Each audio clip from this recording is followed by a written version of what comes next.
Dati kasi, regular ako sa company, biyahe tayo, hawak natin ang oras. Okay naman, kasi nga nakakasus din naman sa pagkain. Pero hindi sapat yung income.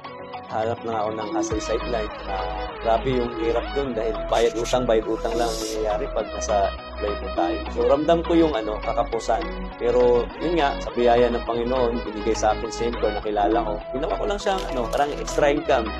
Direct selling, benta-benta. So yun, grabe yung halos hindi kami makabili ng gas dati, ulam, ganyan. Kasi nga, hindi pa abot yung sahod, utang na naman. Kaya nangyayari, naging routine, bayad utang. So sabi ko, apat yung anak ko, paano kaya ito magpaparal ng kolehiyo ng ganito?